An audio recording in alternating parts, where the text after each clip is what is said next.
Hello বন্ধুগণ, good morning সবাইকে। আমি আবার চলে এসেছি তোমাদের সাথে সকাল সকাল গল্প করতে। ঠিক আছে, তো তোমরা কেমন আছো আমাকে কমেন্ট করে জানিও। আর আমি খুব ভালো আছি, ঠিক আছে। আর ভিডিওটা দেখতে তোমাদের কেমন লাগছে সেটাও আমাকে কমেন্ট করে জানাবা, ঠিক আছে। কারণ তোমরা প্লিজ লাইক কমেন্ট করো আর আমাকে একটু সাপোর্ট করো, যাতে আমিও একটু কি বলবো, আমিও যাতে ফেসবুকে আর্ন করতে পারি বা আমিও যাতে একটু সফলতা পেতে পারি। তোমাদের ভালোবাসা না পেলে এখন কিছুই হবে না তোমাদের। তো প্লিজ একটু সাপোর্ট চাই, তোমাদের একটু ভালোবাসা চাই। তো যাই হোক, আমি ভীষণ খুশি, ঠিক আছে, যে তোমরা আমাকে সাপোর্ট করছো। আমি অ্যাকচুয়ালি আমার ফেসবুকে 6.2K মতো ফলোয়ার্স হয়ে গেছে। আর আমি উইকলি চ্যালেঞ্জগুলো আস্তে আস্তে কমপ্লিট করছি, ঠিক আছে। যাই হোক, এইভাবে সাপোর্ট করো, এটাই বলবো। আর তোমাদের সাথে একটা মজার ভিডিও শেয়ার করছি আজকে, ঠিক আছে। ভিডিওটা আশা করি ভালো হবে, খারাপ হবে না। তো এটাই বলবো, দেখো এখানে আমি প্রচুর পরিমাণে গাছ বুনেছি, ঠিক আছে। এখানে প্রচুর পরিমাণে গাছ আছে। এটা হলো একটা মৌসুমী লেবুর চারা, ঠিক আছে।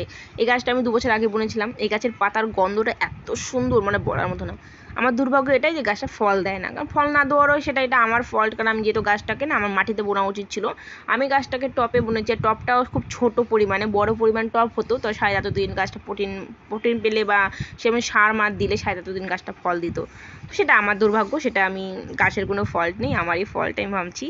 আর আমি একটা পেঁপে গাছ বুনেছিলাম, সেটাও কি বলবো, সেটার থেকেও ফল হয়নি, কারণ সেটাও একটা ছেলে গাছ হয়ে গেছিলো।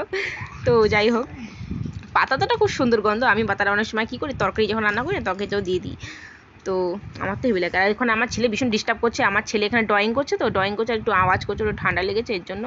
আর এটা হলো গোলাপ গাছ, ঠিক আছে। আর এখানে একটা আনারস গাছ আছে। আনারস গাছটা আমরা একদিন আনারস খেয়েছিলাম, আমার ছেলে বলছিল আনারস খাবো। তো মার্কেট থেকে আনারস এনেছিলাম, তখন সেই গাছটা আমি ফেলে দিইনি। আনারসটা খেয়েছিলাম, গাছের উপরে যেটা থাকে সেটা ফেলে দিইনি, মাটিতে বুনে নিয়েছিলাম আনারস হবে বলে। ওটাও 1 বছর হয়ে গেছে, আনারস দিচ্ছে না। আর ওখানে ছিল ওটা জবা ফুলের গাছ, দেখেছো ওটা পঞ্চজবা।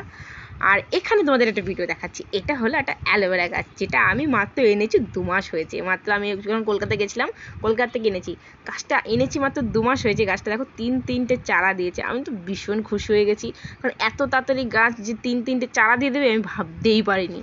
সবাই বলছিল গাছটা নষ্ট হয়ে যাবে, পচে যাবে, যেহেতু আমি এসি টেনে এসেছিলাম। বলছিল এসি টেনে গাছ থাকবে না, নষ্ট হয়ে যাবে, ভেঙে যাবে।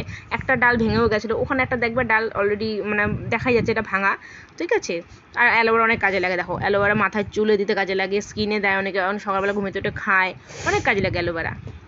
তো আমার তো ভীষণ হ্যাপি হয়ে গেছে 3-3টে চারা পেয়ে। ওই 3-3টে চারা আমি যখন একটু বড়ো হবে তখন অন্য জায়গায় ট্রান্সফার করবো, অন্য মাটির মধ্যে, তাহলে গাছগুলো আর একটু ভালো হয়ে উঠবে। আজকাল আমি ভয়েস একটু বন্ধ করে দিয়েছিলাম, কারণ আমার ছেলে ভীষণ ডিস্টার্ব করছিলো। তো আমার ছেলেকে বুঝিয়ে বললাম যে এত ডিস্টার্ব করিস না, আমাকে ভয়েসটা দিয়ে দে ঠিক মতো, ঠিক আছে। তো তারপর চুপ করে গেছে, বলছি ঠিক আছে মা, তুমি ভয়েস দাও, তারপর আমি তোমার সাথে গল্প করবো। বললাম ঠিক আছে।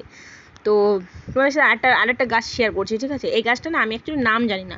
প্লিজ তোমরা কমেন্ট করে আমাকে জানাবো তো গাছটার নাম কি। আমি না আমার ছেলে যেখানে আগে স্কুলে পড়তো সেই স্কুলে ম্যাডামের থেকে এটা চেয়ে এনেছিলাম, ম্যাডামের বাড়িতে এই গাছটা ছিল, ঠিক আছে। নাম তো আমাকে জানাবে, হ্যাঁ। গাছটার নাম কি, ঠিক আছে। এই গাছটা নিয়ে আমি একটা সেলফি তুলে নেবো আজকে, কারণ গাছটা আমি ভেবেছি একটা ছবি দেবো ফেসবুকে আজকে, ঠিক আছে। গুড নাইট পোজ দেবো এটা দিয়েই। তো যাই হোক, গাছটা তোমরা কমেন্ট করে জানাবা। আর আমার ভিডিওটা কেমন লাগলো তোমাদের প্লিজ এটাও কমেন্ট করে জানাবা, ঠিক আছে। কারণ দেখো তোমাদের কমেন্টের উপরে, তোমাদের লাইকের উপরে নির্ভর করছে আমার ডেলি ব্লগ করা।